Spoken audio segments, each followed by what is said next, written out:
Corny Poem by Silly Lady Ink. Maudlinin runo. Kirjoittanut Silly Lady INC. In daily life, we raise our young by trumpeting our voices. Thus we speak familiar sounds reflecting our choices. Inflections rise, inflections drop.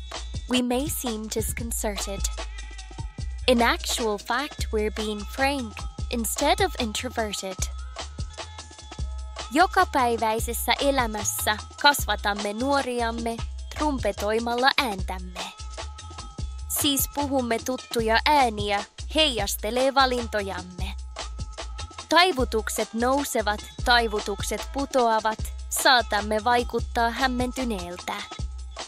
Itse asiassa olemme suoria, emmekä introvertteja.